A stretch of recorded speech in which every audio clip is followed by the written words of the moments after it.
데이비드 잭맨이라는 사사기를 연구했던 신학자는 이렇게 말했습니다. 삼손 이야기에 있어서 삼손 이야기는 강한 사람의 약점이 드러나는 것으로 시작해서 약한 사람이 전보다 더 강해지는 것으로 끝난다. 그러니까 오늘 말씀은 앞에 있었던 말씀들은 삼손이 아주 강한 사람이죠. 삼손이 강했음에도 불구하고 그에게는 수많은 약점이 있었습니다. 그것이 소개되는 위주로 기록됐다고 한다면 오늘 본문부터는 이제 삼손의 그 약점이 드러나면서 삼손이 약해지죠. 그래서 가장 약해져서 그에게 또 강하게 되는 과정이 오늘 본문에 나와 있습니다. 특별히 이제 17절의 말씀을 보면 오늘 본문은 이렇게 시작하고 있습니다. 삼손이 진심을 드러내요. 어떤 진심이었습니까? 블레셋 여인은 이제 들릴라에게 삼손이 빠져 있는 상황이고, 들릴라는 삼손을 이용하는 여자였습니다. 그래서 삼손에게 있어 너의 강한 힘이 어디서 나오느냐 여러 번 물었죠. 그리고 이미 지금은 속았어요. 2번이나 이제 속았을 상황이고, 이제 마지막으로 들릴라가 다시 이제 삼손을 괴롭혔던 거죠. 삼손이 그에 대한 답변을 하는 겁니다. 17절의 말씀을 우리 한번 다시 함께 읽도록 하겠습니다. 시작. 삼손이 진심을 드러내어 그에게 이르되 내 머리 위에는 삭도를 대지 아니하였나니 이는 내가 모태에서부터 하나님의 나시린이 되었음이라. 만일 내 머리가 밀리면 내 힘이 내게서 떠나고 나는 약해져서 다른 사람과 같으리라 하니라. 아멘. 오늘 말씀에 보면은 지금 삼손이 하는 답변은 이 들릴라에게 들리기 좋게 하려고 하는 말도 아니고요. 그리고 자신이 무엇인가를 지어내서 하는 말이 아니고, 오늘 보면은 진심으로 말했다 이렇게 말하고 있어요. 그러니까 삼손이 정말로 무엇을 믿고 있었는지가 이 말에서 나오는 거죠. 근데 삼손은 어떻게 말했냐면 자신이 모태에서부터 나시린이다라고 했습니다. 그러니까 여러분, 그렇다는 거는 삼손이 그 이전에 벌써 나시린이라는 것은 나시린의 서약이 있었죠. 나시린이 꼭 지켜야 되는 사람. 그러니까 나시린은 어떤 사람입니까? 하나님께서 구별해서 하나님께 헌신하도록 부름받은 사람들, 그 사람들을 나신이라고 그랬어요. 그러니까 나시린 같은 경우에는 크게 세 가지를 지켰어야 되는데, 하나는 포도주, 독주를 마시면 안 됐습니다. 그리고 또 하나는 시체를 만지면 안 돼요. 거룩하게.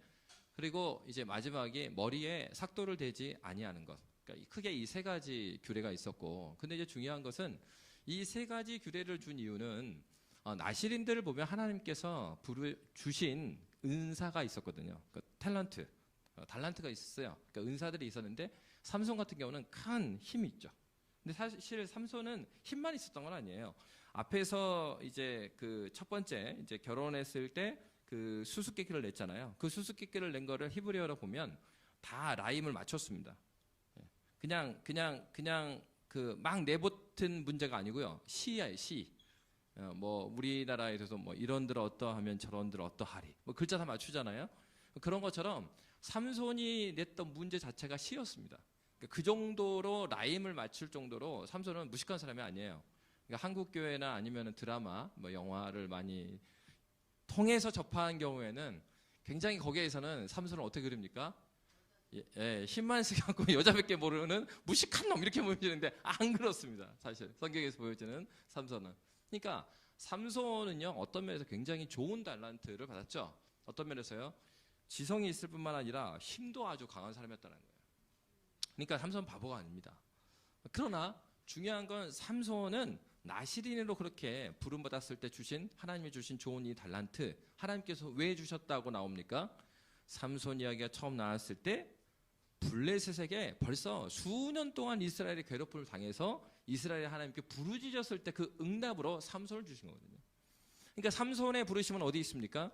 블레셋 사람들을 무찌르는 데 있는 거예요.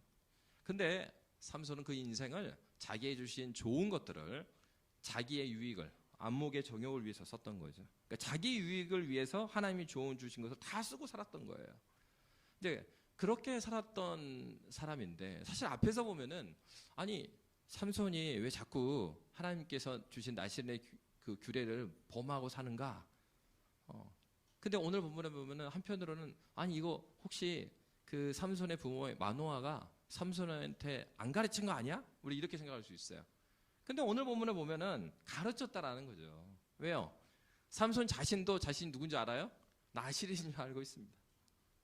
근데 이제 문제는 무엇이냐면 우리가 삼손이 어려서부터 그 태중에서부터 나실인이었잖아요. 그러니까 이 나기 전부터 하나님의 약속에 의해서 태어난 사람입니다. 우리 물론 우리가 신앙을 갖고 나서 우리 이렇게 말하죠. 우리는 하나님의 창세전의 언약 가운데 이 자리에 우리가 있다라고 고백하고 나면서부터도 그 하나님의 언약 가운데서 우리가 났다 이렇게 말하지만 여러분 나기 전부터 하나님의 응답을 받고 나신 분 있으세요? 저 같은 경우에 그 부모님이 항상 그랬어요. 그때 이제 한국 사회의 모토는 둘만 낳아 잘 기르자입니다. 저는 셋째입니다. 그러니까 아버지가 너는 보너스 좋은 말 할 수도 있는데 굉장히 기분 나쁜 말 할 수도 있거든요. 어쩌다가 난 아이 이렇게 될 수 있잖아요. 그러니까 사실 이 삼손은 태어나서부터 특별한 사람이잖아요. 태어나기 전부터 명확한 하나님께서 이 아이를 왜 주시겠다 하는 말씀이 있었던 거죠. 그러니까 어려서부터 나실이라는 얘기를 얘는 들었어요. 삼손은. 그리고 가르침을 받았죠. 근데 문제는 무엇입니까? 오늘 그 들릴라에게 하는 말을 지금 17절에 삼손이 어떻게 말하고 있습니까? 진심을 드러냈다. 그가 믿고 있는 바를 말하고 있다라는 거예요. 자기가 나실인인 건 알아요. 근데 나실인으로서 무엇을 지켜야 되는가에 대해서는 굉장히 애매한 말을 합니다. 왜냐하면 자기의 힘의 근원이 어디에 있다고 말합니까? 내가 모태에서부터 하나님의 나실인이 되었습니다. 만일 내 머리가 밀리면 내 힘이 내게서 떠나고 나는 약해져서 다른 사람과 같으리라 아니라. 벌써 삼손은요 나실인이 지켜야 될 규례를 다 두 개나 다 어겼어요. 근데 삼손이 기억하고 있는 규례는 뭐만 기억하고 있습니까? 머리에 삭도를 대지 않는 거. 근데 이제 또 희한한 거는 17절에 보면은 만일 내가 머리가 밀리면 이렇게 돼 있잖아요. 근데 머리가 밀리다 이 단어를 보면은 그 어원 자체가 이제 아랍어에서는 고대 근동 사회에서 이거를 대머리한테 많이 썼어요. 이 단어를. 그러니까 지금 삼손이 이해하고 있는 나실인의 세 번째 구약, 내 머리에 삭도를 대지 말라. 이걸 어떻게 이해하고 있냐면 내 머리가 밀리면 내 머리를 완전히 다 미는 거죠. 완전히 다 밀면 힘이 나한테서 떠난다라고 생각하고 있는 거예요. 근데 여러분 뒤에 19절의 말씀을 한번 볼까요? 19절의 말씀을 보면 이 얘기를 듣고 들릴라가 가만히 있을 여자가 아니죠. 들릴라는 삼손을 자기의 유익을 위해서 사용하고 있는 상황입니다. 자, 19절 말씀 우리 함께 읽도록 하겠습니다. 시작. 들릴라가 삼손에게 자기 무릎을 베고 자게 하고 사람을 불러 그의 머리털 7가닥을 밀고 괴롭게 하여 본즉 그의 힘이 없어졌더라. 몇 가닥이요? 7가닥 잘랐는데 힘이 없어졌다라는 거예요. 그러니까 삼손은 세 번째 규례마저도 자기가 기억하고 싶은 대로 기억하고 있는 거예요. 근데 이제 이거는 이제 그 19절까지의 얘기인데 우리가 조금만 더 읽어보면 사실은 20절 말씀하고요. 우리 20절 말씀 함께 읽도록 하겠습니다. 시작. 들릴라가 이르되 삼손이여 블레셋 사람이 당신에게 들이닥쳤느니라 하니 삼손이 잠을 깨며 이르기를 내가 전과 같이 나가서 몸을 떨치리라 하였으나 여호와께서 이미 자기를 떠나신 줄을 깨닫지 못하였더라. 아멘. 사사기 저자는 왜 지금 힘을 못 쓴다고 말하고 있어요? 여호와께서 떠났기 때문에 힘을 못 쓴다고 말하고 있어요. 여러분 하나님께서 나실인 서약을 주시면서 나실인이 이것을 지켜야 된다고 하는 그 규약을 주신 이유는 거기에서 힘이 나오기 때문이 아닙니다. 나실인의 규례를 지킴으로써 그러니까 머리 깎지 않고 또 시체를 닿지 않고 그리고 포도주를 마시지 않는 것들은 무엇을 상징하냐면은 하나님 앞에 자기의 욕망들을 내려놓는 것을 말해요. 그러니까 자기가 마시고 싶고 자기가 원하고 싶은 거 남들이 다 하는 거 그거 안 하는 거죠. 시체 만지지 않냐 거룩하게 자기를 지키는 거죠. 그리고 머리에 삭도를 대지 않는 거 계속해서 머리를 기르잖아요. 그러니까 얼마나 힘들겠습니까? 근데 왜 이렇게 하는 것입니까? 이 사람 나실인은 어떤 사람이라고요? 하나님 앞에서 거룩하게 구별된 사람이라는 겁니다. 그러면 구별해서 이 사람이 해야 될 건 뭐예요? 하나님께서 자신을 부르신 대로 자기의 주신 달란트를 헌신하면서 쓴다라는 의미예요. 그러니까 이 규례를 지키면서 잘 기억해야 되는 거는 힘의 근원이 여기 있다라는 게 아니고 내가 이런 것들을 억제하죠. 자기의 욕망들을 다 억누르죠. 그리고 억누르었던 많은 것들을 어디에다 쏟아야 된다는 거예요? 하나님께 원하시는데 쓰는 것이 나의 부르심이다. 그러니까 이 규례들이 의미하는 것은 헌신이에요. 헌신. 그러니까 나는 어디로부터 왔는가? 이 규례를 지키면서 난 다른 사람과 다르죠. 왜 달라요? 하나님께서 특별한 목적 나 부르셨기 때문에 난 쓰일 용도가 있단 말이죠. 그러니까 여러분 그 많은 뛰어난 선수들을 보십시오. 그 선수들이 이렇게 막 다른 사람들과 같이 다 먹을 거 먹고 놀고 할 수 있습니까? 안 그렇잖아요. 뭐 방학 때 다 놀아도 열심히 하는 겁니다. 그 전에 그 서울대의 그 교수였던 분이 뇌과학자 분이 있더라고요. 근데 그분이 이제 이런 얘기를 해요. 그 만시간의 법칙이 있대요. 그래서 세상에 천재는 없다 이런 식으로 이렇게 말씀하세요. 그래서 뭐 그 보통 쉽게 말할 때 아주 천재적인 뭐 음악가가 나타나갖고 그 사람이 어릴 때부터 두각을 막 했다 하는데 그러한 음악가도 이 배경을 살펴보면 그러니까 아버지가 음악에 너무 관심이 많아갖고 이미 7살 될 때까지 수많은 음악 교육을 시킨 거예요. 그래서 이 10,000시간 정도 채워지면요 전문가가 된대요. 그러니까 무슨 일을 하든지. 그래서 저희 그 학부 때도 대학교 때도 교수님이 그런 얘기를 했어요. 야 너희들 걱정하지 마라. 그래서 모든 과목 잘하려고 하지 말고 하나만 10년을 파. 그러면 아직까지는 너네들 시대는 아직까지는 10년 판 놈들이 없기 때문에 10년 파면 너희들 그래도 보장이 된다. 이 비슷한 얘기죠. 그러니까 그곳에 막 헌신할 때 거기에 뭔가 이렇게 그 뛰어난 탁월한 면들이 생기는 겁니다. 그렇게 탁월한 사람들이 천재라는 게 아니라 뭐 했다는 겁니까? 그 수많은 시간에 남들이 하는 거 다 하고 그렇게 산 게 아니고 절제하면서 그 한 곳에 오래 난 거예요. 나실이는 어떤 사람이라고요? 너 다른 사람들이 누리는 거 다 누리고 사는 사람이 아니고 너 말이야 하나님을 위해서 헌신하고 하나님께 집중된 삶을 살아가는 겁니다. 여러분 오늘날 우리 한국교회에서도 우리가 신앙생활을 오래 하면 교회에 이 다니는 연도가 많으면 들리는 귀도 있고요 보이는 것도 있습니다. 들리는 거 있고 보이는 것이 있다고 해서 내 신앙이 자라났는가? 그건 또 별개의 얘기입니다. 만약 그렇게 치면은 여러분 우리나라 사람들이 얼마나 영어를 많이 배웁니까? 그죠? 근데 우리 세대와 우리 위의 선배들 영어 못하잖아요. 엄청 공부했잖아요. 이거 엄청 공부했어요. 지금 기억나요 지금? 그렇게 보면은 1학년부터 저기 고3까지 공부했으면 다 서울대 가고 막 그래야죠. 그 왜 어떤 놈은 서울대 가고 어떤 천재니까 걔는 엄마 이건 다 말이야 DNA 때문이야. 엄마 아빠 때문이라고. 아니에요. 그런 사람도 자기가 올인해갖고 특출나게 한 부분이 아주 뛰어난 면이 있거든요. 그것에 에너지와 힘을 들이기 때문이죠. 나시리는 그런 사람이에요. 남들이 하는 것 모든 것들을 하지 말고 가지치기 하라 이거예요. 그리고 누구에게만? 하나님 앞에 헌신되라는 겁니다. 오늘날 나시린과 같은 사람이 어떤 사람입니까? 이 교회예요. 그 여러분이라고. 저와 여러분이에요. 그리스도인들은 바로 이 소돔과 고모라 같은 이 세상 가운데 나시린으로 부름받은 사람들이에요. 그러니까 여러분 아니 왜 이렇게 주일마다 이렇게 시간 낭비합니까? 그죠? 뭐 그렇잖아요. 우리 교회도 한 8시 예배, 7시 예배 드리면 너무 좋을 거 아니에요. 7시 예배 드리고 나서 그 다음에 자기 할 거 하면 되잖아요. 그 왜 주일마다 아무것도 못 하잖아요. 12시, 다른 교회는 그래 11시인데 12시.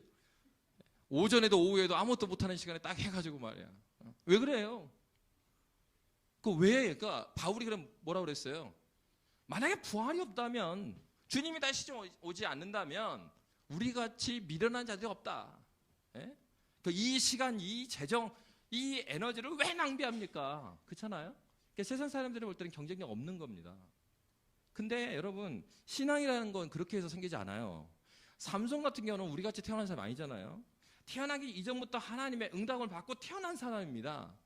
그렇게 태어났다고 해서 그 인생이 보장됩니까? 그렇게 태어났는데 삼손은 지금 자신을 하나님께서 왜 부르셨는지 말씀이 그에게 남아있지 않는 거예요. 말씀을 아는 것 같아요. 나시린이래요. 그러니까 내 교인 같은 거야. 너 어디 교회 다니? 애진교회 다닌다. 몇 년 다녔어? 나 오래 다녔지. 교회는 오래 다녔어요. 그냥 자기가 그리스도인이라 생각해요. 그리스도인 누구죠? 그리스도께 헌신된 사람입니다. 그럼 그리스도께 헌신되려면 어떻게 되었습니까? 그리스도가 누구신지 알아야 될 거 아닙니까? 내가 누구를 믿는지도 모르는데 무슨 헌신이 거기 있습니까? 오랜 시간에 교회 나오면 그게 막 쌓여지는 것입니까?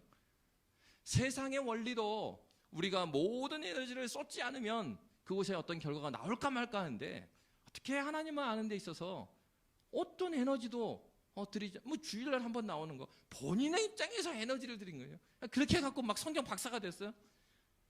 차라리 그 10년 20년 압축해갖고 1년을요 올인해 보세요. 차라리 그럴 때 하나님께서요 정말 깊은 은혜를 주셔요. 성경은 분명히 말했거든요. 내 입을 넓게 열라. 누가 채운다고요? 내가 채우리라. 하나님의 은혜를 구하는 사람 하나님께서는 한 번도 저버린 적이 없습니다. 오늘 본문에서 보면 어떻게 보면 삼손이 이렇게 하나님을 제대로 알지 못하니까 하나님은요 삼손이 하나님을 진실되게 고백되기까지 삼손을 낮추십니다. 이렇게 특별하게 부르신 자였음에도 불구하고 삼손은 이제 어떻게 나아갑니까? 가장 낮은 데로 가게 되어 있습니다. 오늘 본문의 말씀을 이어서 볼까요? 오늘 본문의 말씀에 보면은 삼손이 이제 잡혀갔습니다. 그리고 삼손이 이제 죽음의 길로 가는 장면이 나옵니다. 자, 21절, 22절 말씀 우리 함께 읽도록 하겠습니다. 시작. 블레셋 사람들이 그를 붙잡아 그의 눈을 빼고 끌고 사사에 내려가 노줄로 매고 그에게 옥에서 맷돌을 돌리게 하였더라.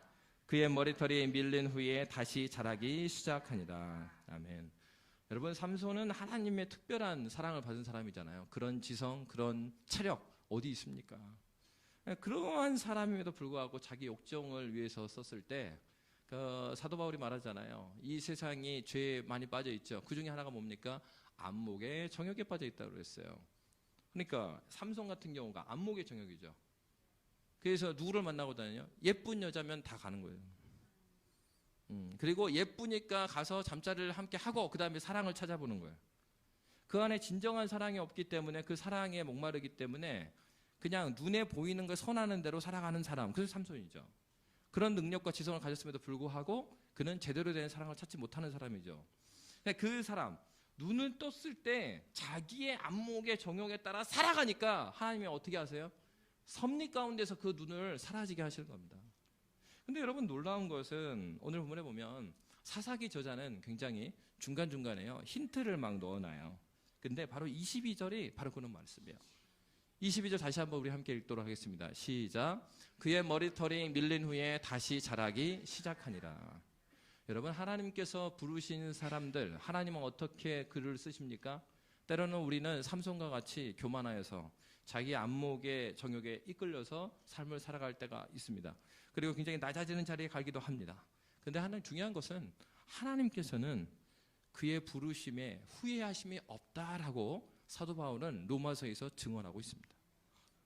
하나님께서 그의 이름으로 부르신 자들을 하나님은 결코 포기하지 않으세요. 우리는 그 하나님을 떠날 때가 있습니다.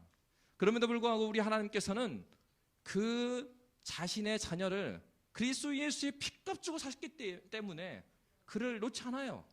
그럼 오늘 보면 어떻게 말하고 있습니까? 눈을 다 뽑아버렸어요.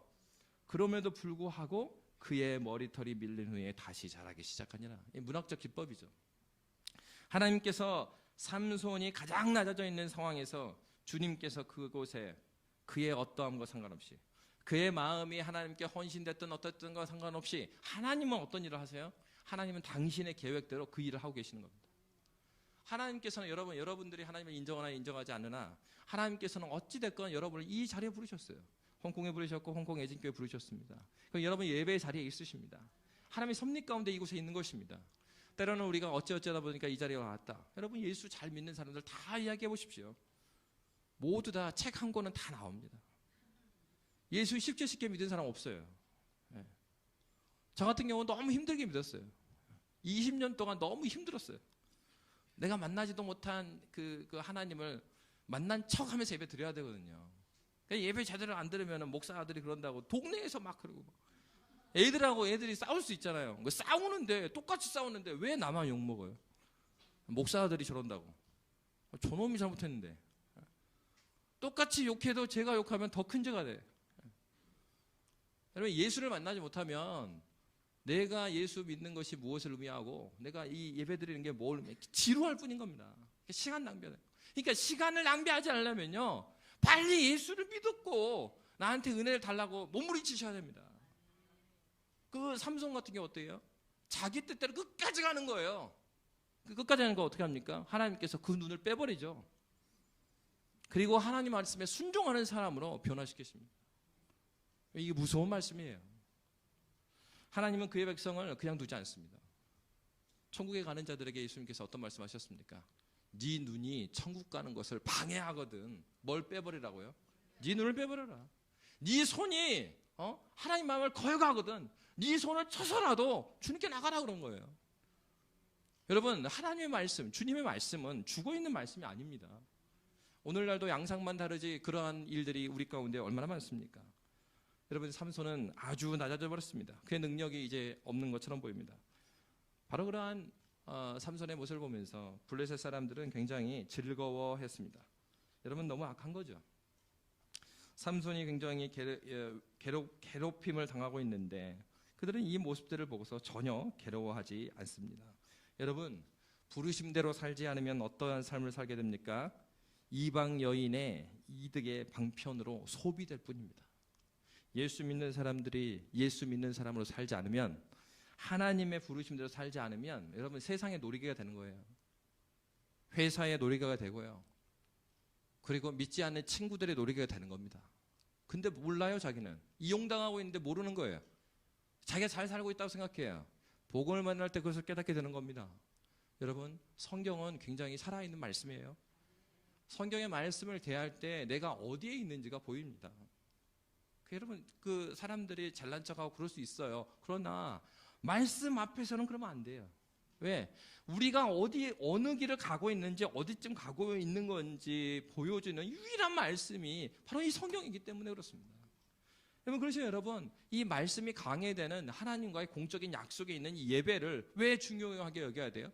하나님의 약속 가운데 있는 자리이기 때문에, 하나님의 약속이 신실하신 하나님이셔서 이 예배 가운데 우리에게 오늘 드려야 될 말씀을 주시기 때문입니다. 우리 교회가 주님이 주신 달란트를 주신 바대로 잘 쓰려면 우리 주님이 우리와 함께 계셔야 하는 거죠. 여러분, 22절의 말씀과 같이 하나님께서는 그의 백성을 버리지 않습니다. 그래서 예수님께서 어떤 말씀하셨습니까? 마태복음 16장 18절입니다. 우리 마태복음 16장 18절 말씀 함께 읽겠습니다. 시작. 또 내가 이르노니 너는 베드로라. 내가 이 반석 위에 내 교회를 세우리니 음부의 권세가 이기지 못하리라. 아멘. 교회는 음부의 권세가 이기지 못하는 사람들입니다. 그리고 또 말씀하십니다. 요한일서 5장 18절입니다. 함께 읽도록 하겠습니다. 시작. 하나님께로부터 난 자는 다 범죄하지 아니하는 줄을 우리가 아노라.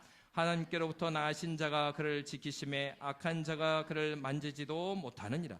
악한 자가 그를 만지지 못합니다. 우리 주님이 우리를 지키고 계십니다. 누가복음 21장 17절에서 19절입니다. 함께 읽겠습니다. 시작. 또 너희가 내 이름으로 말미암아 모든 사람에게 미움을 받을 것이나 너희 머리털 하나도 상하지 아니하리라. 너희의 인내로 너희 영혼을 얻으리라. 아멘. 뭐라고 말합니까? 사람들이 핍박하고 그럴 때에도 너희의 인내로 너희 영혼을 얻으리라. 너희의 머리털 하나도 상하지 못하도록 우리 하나님께서 지켜주신다 하셨습니다. 여러분, 교회의 건강함은 여기에 있지 않아요. 우리의 헌금이나 예배 출석, 우리의 헌신, 기도, 심지어 찬송, 여기에 교회의 건강함이 있지 않습니다. 하나님께서 우리와 함께 하실 때, 주의 영이 우리를 떠나시지 않을 때 이 교회 사는 거예요. 아무리 사람들이 많이 모여 있어도 그것 가운데 주의 영이 함께 하시지 않으면, 하나님이 함께 하시지 않은 공동체 얼마나 비극입니까? 밖에다는 이렇게 무슨 교회라고 붙어 있는데 거기 주님이 계시지 않는다. 얼마나 비참한 일입니까? 그렇기 때문에 그래서 예수께서 이 땅에 오셔서 성전을 찾아가셔서 성전을 청결케 하신 거예요. 주님이 받지 아니하는 예배, 그리고 성전의 제사드리러 가고 거기서 막 돈 받고 거기서 이 회개하면서 기도해야 될 사람들이, 야, 너 왜 이 환율을 이렇게 많이 하냐? 돈 받으면서 그거 싸우고 있고, 야, 이 재물이 더 좋은 것 같은데 더 좋은 거 조임 말고. 그러고 주님의 몸된 교회는 그런 곳이 아니죠. 교회에 반드시 있어야 될 것은 다른 것이 아닙니다. 바로 그리스도 예수께서 주의 영이 우리와 함께 계실 때 그 교회는 참교회가 되는 거예요.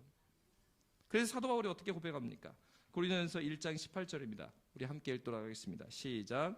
십자가의 도가 멸망하는 자들에게는 미련한 것이요 구원을 받는 우리에게는 하나님의 능력이라. 신앙이 있는 사람은 그렇기 때문에 십자가의 도가 선포되는 그 예배 가운데 은혜를 받아요. 신앙이 없으면 그리스도 예수의 십자가, 왜 예수가 십자가에 못 박히셨어야 됩니까? 내 죄 때문이잖아요. 그 복음의 말씀에 의해서 살아요. 누구는요? 신자는. 그렇지 않은 사람은 이 복음의 상처를 받습니다. 성경은 분명히 말하고 있어요. 사도 바울도 그가 회심하기 전에 스데반 집사가 그리스도 예수의 십자가 복음을 증거했을 때 돌로 쳐 죽였습니다. 복음은 이러한 능력이 있어요. 복음이 선포됐을 때 그곳에는 회개가 있고, 그리고 그곳에는 회개에 대한 반발심이 있는 어떤 사람에게, 회개치 못한 사람에게는 그 안에 죄가 그를 지배하고 있기 때문에 은혜를 말할 때마다 그 안에 있는 죄가 이것에 대해서 항거하는 거예요. 죄는 하나님에 대한 적극적인 적입니다. 하나님의 말씀과 복음의 적대적이. 그러니까 여러분, 애진교회 강단을 위해서 그렇기 때문에 여러분 기도해 주셔야 합니다. 이 강단에 어떠한 설교자가 서더라도 그리스도 예수의 십자가의 복음을 증거하게 하여 주시고, 하나님 이 교회가 그 십자가의 도를 사모하고 그것을 사랑하는 교회가 되게 하여 주시옵소서. 바로 그러한 교회가 살아있는 교회입니다. 바로 그러한 교회를 주님께서 기억하십니다. 우리 하나님은 노하시는 것보다, 삼손에게 노하고 계시잖아요. 근데 노하시는 것보다 은혜 베푸시는데 더 능숙하고 민첩하신 하나님이라는 사실을 기억하시기 바랍니다. 우리 하나님께서 여러분에게 채찍질만 하고 내버려버리시는 그런 하나님 아니십니다. 우리 부모님이 우리를 혼내실 때도 우리를 버리기 위해서 그렇게 하십니까? 아니죠. 우리가 참으로 바른 사람이 되게 하기 위해서 하듯이 우리 하나님은 지금도 혼낸 그 백성들 돌아오기를 간절히 원하고 계십니다. 23절부터 25절은 삼손이 조롱당하고 있습니다. 이 말씀은 쭉 읽고 넘어가겠습니다. 함께 23절부터 25절까지 읽겠습니다. 시작.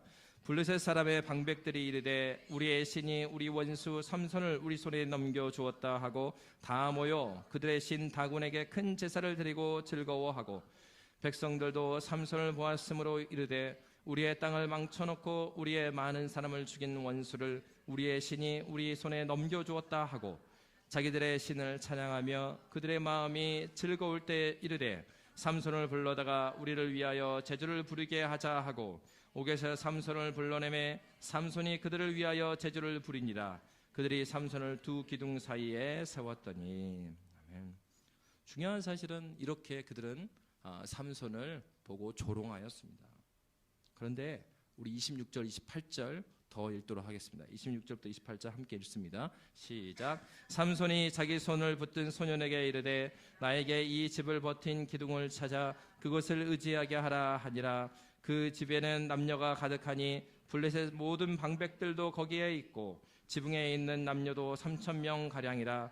다 삼손이 제주 부리는 것을 보더라. 삼손이 여호와께 부르짖어 이르되 주 여호와여 구하옵나니 나를 생각하옵소서. 하나님이여 구하옵나니 이번만 나를 강하게 하사 나의 두 눈을 뺀 블레셋 사람에게 원수를 단번에 갚게 하소서 하고. 아멘. 여러분, 오늘 본문에 보면 28절 말씀입니다. 28절에 보면은요, 한국 성경에는 삼손이 여호와께 부르짖어 이르되 주 여호와여 구하옵나니 이렇게 되어 있지만은 원어를 보면은 주 여호와여 구하옵나니에 소유격이 있어요. 나의 주 여호와여 구하옵나니. 나의 주 여호와여. 삼손이요, 이렇게 두 눈이 뽑혀갖고 조롱당하고 나간 그 시점에야 그 인생의 최초로 하나님 앞에서 바른 신앙을 고백하고 있는 거예요. 나의 주 여호와여. 여러분은 하나님을 능력이 있으신 크신 하나님으로는 믿지만 나의 하나님으로 고백하고 있으십니까? 신앙은 우리 하나님을 나의 아버지라고 부르는 게 신앙이에요. 예수를 믿지 않는 사람들도, 당시에 블레셋 사람들도 어떻습니까? 법궤를 뺏겼을 때 다곤 신전이 있는 곳에 법궤를 갖다 놨더니 다곤 신상이 목이 잘려갖고 다 넘어지고 하니까 블레셋 사람들도 무서워해요. 크신 능력의 하나님 안 믿는 사람도 알아요. 근데 그렇게 아는 건 하나님을 신앙하는 건 아니죠. 믿는 건 아니에요. 예수님이 뭐라고 말합니까? 마귀들도 아느니라. 귀신도 안 돼요. 하나님의 능력 있는 거 귀신도 안다니까요. 그러면 진정으로 알았으면, 신앙으로 알았으면 어떻게 해야 됩니까? 회개해야죠. 그리고 진정으로 알았으면 어떻게 하겠어요? 내가 어려움이 있을 때, 뭐 했을 때 어떻게 합니까? 부르짖어야 될 거 아닙니까? 그러니까 하나님께 부르짖어야 하는 겁니다. 그게 신앙이죠. 이제야 삼손에게 신앙이 생기는 거예요. 그러니까 오늘 본문에 28절에 뭐라고 되어 있습니까? 삼손이 여호와께 부르짖어 이르되. 신앙은요, 부르짖어야 될 대상에게 부르짖는 것이 신앙이에요. 삼손은 부르짖고 있습니다. 그리고 구하옵나니 나의 주 여호와여 나를 생각하옵소서라고 말합니다. 삼손의 최초의 바른 신앙 고백이 여기 있습니다. 여러분, 신앙은 다른 데서 시작되는 것이 아니에요. 하나님과 나와의 바른 관계 설정이 출발입니다. 여호와 하나님, 우리가 믿는 그 하나님을 나의 구주, 나의 하나님으로 고백하는 것이 신앙의 출발이에요. 바로 그 신앙의 출발은 무엇으로 말미암아 가능합니까? 그리스도 예수의 십자가의 공로를 믿음으로 말미암아 하나님을 나의 아버지라 부를 수 있는 거예요. 왜? 죄로 인해서 단절된 그 문제를 십자가의 공로가 해결했기 때문입니다. 그러니까 여러분, 십자가의 그 사건, 예수 그리스도의 십자가의 공로를 빼놓고는 신앙은 시작되지도 않아요. 교회가 시작될 수 없어요. 기독교는 시작될 수가 없는 거예요. 다른 많은 종교가 그 종교의 설립자를 빼도 종교가 성립이 됩니다. 근데 기독교는 그렇지 않아요. 예수 빼면 그렇기 때문에 기독교가 성립하지 않는 이유가 여기 있어요. 왜?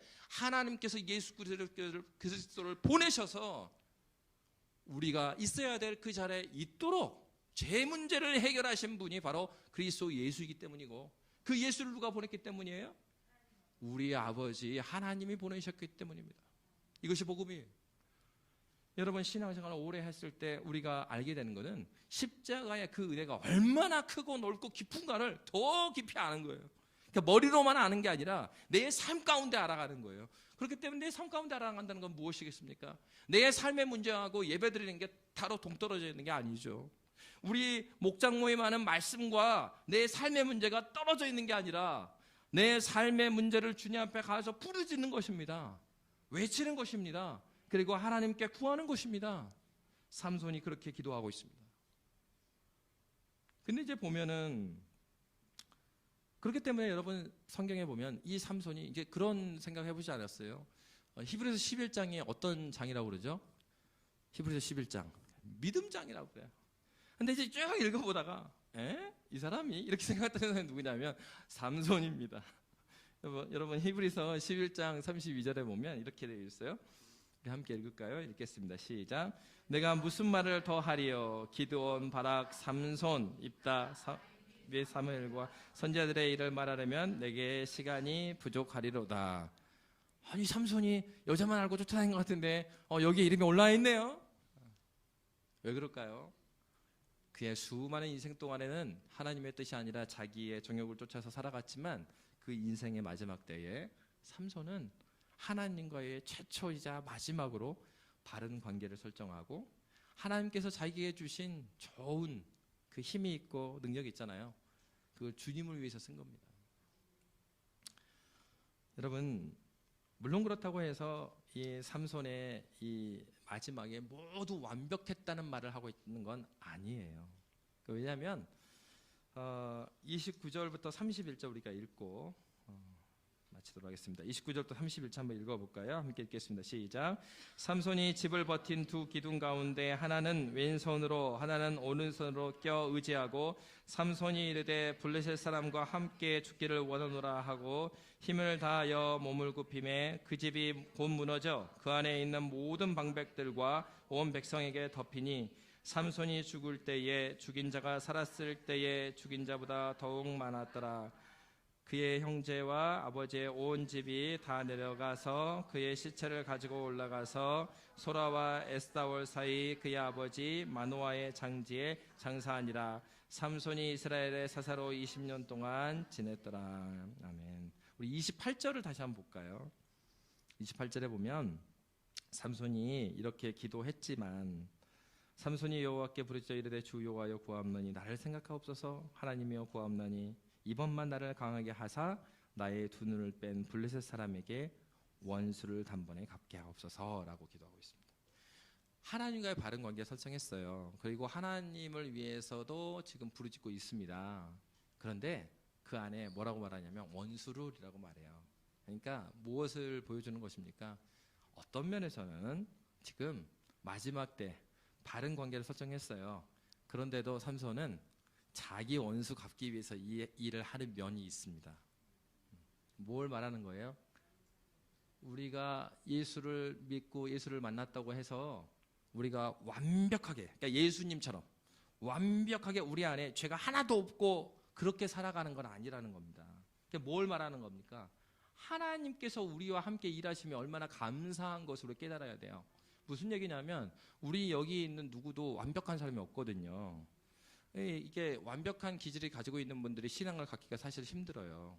왜냐하면은 성경 자체가 이성적인 논리로 다 연결이 안 되거든요. 그러니까 이게 안 맞는데 여기하고 저기 안 맞는데 그럼 받아들이기가 어려운 겁니다. 근데 하나님의 은혜라는 건 뭐냐면 그렇게 부족함에도 불구하고 하나님께서는 부족한 대로 가져다가 쓰셔요. 그리고 하나님의 일을 이루시는 겁니다. 그 부족함에도 하나님은 무엇을 보시냐? 그 중심을 보시는 거죠. 그 중심이 하나님의 부르심 가운데 있다 있는가? 그렇기 때문에 존 오웬 선생은 뭐라고 말했습니까? 신자의 삶은 무엇인가?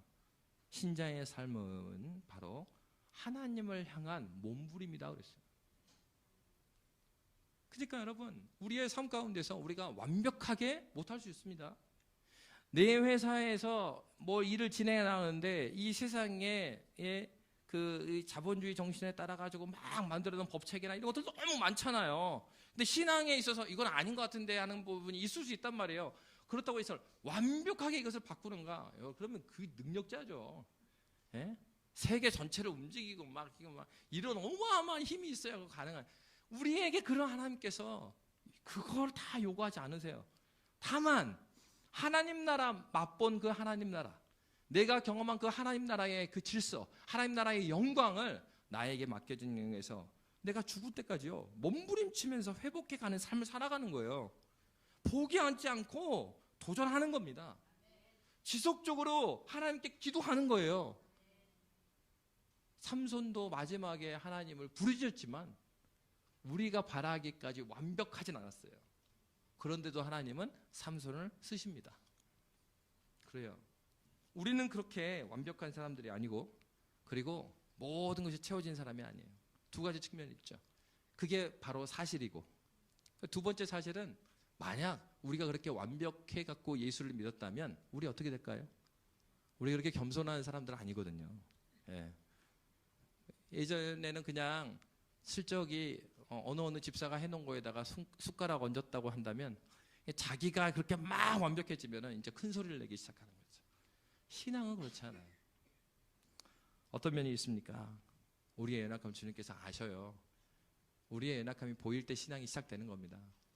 그 우리의 연약함들을 발견하고 그때 우리가 뭐 하는 겁니까? 그때 하나님께 부르짖을 수 있는 게 우리 존재들이라는 거죠. 우리의 연약함을 주님께서 아셨어요. 그렇기 때문에 부활하신 그리스도께서 마지막으로 제자들에게 어떤 말씀하셨습니까? 이 말씀 함께 읽고 마치도록 하겠습니다. 마태복음 28장 19절에서 20절입니다. 함께 읽도록 하겠습니다. 시작.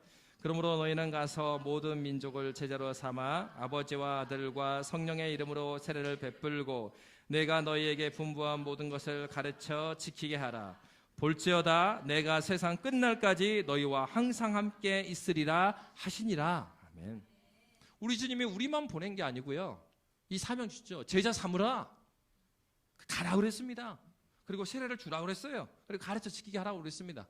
그래놓고 너희들 가서 해. 그리고 그렇게 머무르시는 하나님이 아니라 우리 주님은 부활하신 주님께서 내가 세상 끝날까지 너희와 항상 함께 있으리라 하시니라. 이렇게 마태복음이 마치고 있습니다. 여러분, 신앙은 무엇입니까?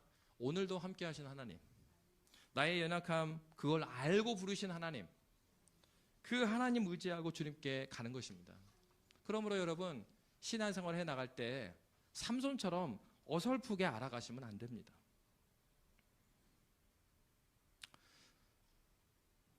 한국에 있는 한 집사님의 글이었어요. 이 집사님이 3월 1일 날 이제 가족들과 함께 쉬는 날이니까 어디를 쭉 갔습니다. 6살 먹은 아이가 있고 그리고 4살 먹은 동생이 있었어요. 3월 1일 무슨 날이죠? 네. 그럼 길가에 뭐가 있을까요? 태극기가 딱 붙어 있었습니다. 4살짜리가 물어봐요. 말을 잘 안 되는데 누나 막 손가락질. 뭐냐 이거죠. 저게 뭐냐. 깃발 막. 6살 아이. 4살 아이는 어린이집, 그리고 6살 아이는 유치원 다닙니다. 유치원에 다니는 누나가 목소리에 힘을 주면서 내가 가르쳐 줄게. 저건 말이야. 우리 유치원에서 선생님이 가르쳐 줬는데 우리나라가 옛날에 일본의 지배를 받았어.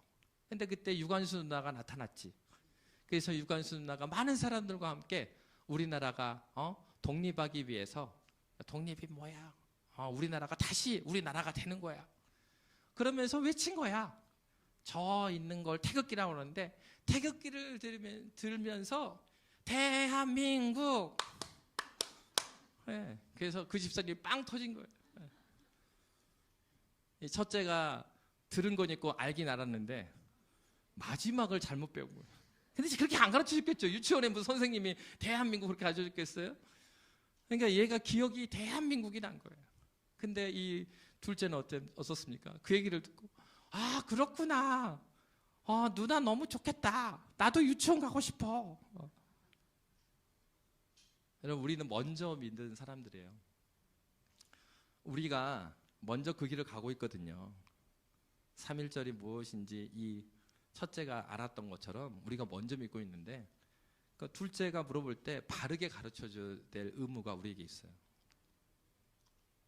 먼저 신앙생활 시작한 우리에게 있는 의무는 바로 그겁니다.